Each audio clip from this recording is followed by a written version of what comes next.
think it's really great that we are living in an area that has an equal focus on children and young people and adults. It's got a huge emphasis on great outdoor spaces for being out in fresh air, in nature, and also space and opportunity for exercise, even having vegetable gardens and herb gardens that are accessible to the community.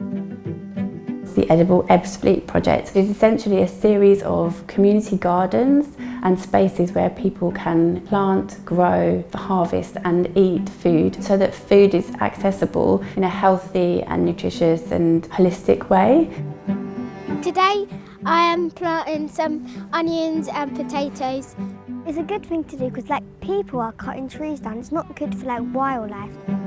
The boys were planting daffodils themselves and they really enjoyed that. We took them home and they could see them grow in our own gardens. I really like the sustainable aspect as well. That's one of the reasons actually I got attracted to Ebbsfleet, the garden city and everything about sustainability. Gardening, it's physical, but it's also psychological. I mean, it's okay doing it with your hand, but also it helps the mind.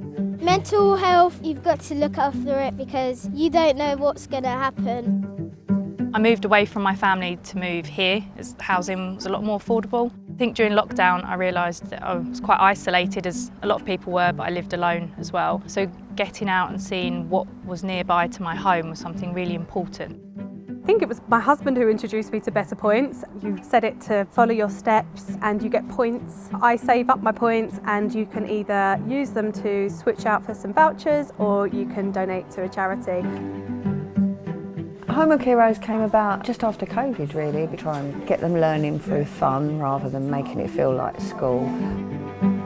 Sometimes school can be a worse environment for your mental health. People can be very judgmental, but people don't judge here. You get to make new friends. If your mental health is a bit low, then this will really upper it.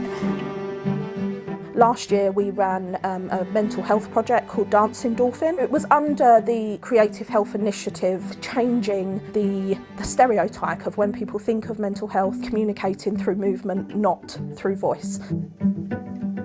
We completely underestimate the impact of exercise on our mental health. And I know myself, the winter months, I struggle with the lack of sun. So when I heard there's a lady that does classes in the park, I thought, well, that's perfect. It really helps me to get out, get some daylight, get moving in the winter, get out of that winter blues. We all have a need to meet people in the community, so it definitely brings people together. I've met lovely ladies in the community. It's right on our doorstep. There's going to be kind of big walkway connecting all the parks, which I'm really excited for because I like to run. We've got walking groups locally, we've got running groups locally. So something I've been involved with is the Ebbsfleet community runners, specifically the Couch to 5K group. The boys love gymnastics class that we're involved in. We often drive a few minutes down to the cycle park and they have so many classes and events there. We lived in quite a built-up area, so we lived in a flat. We didn't have a garden space, we didn't have outdoor space. Moving here, nature's like a 5-minute walk away from the house. We can step out the front door and we can be by a lake in a couple of minutes. The outdoor space actually is what seems to have brought everybody together.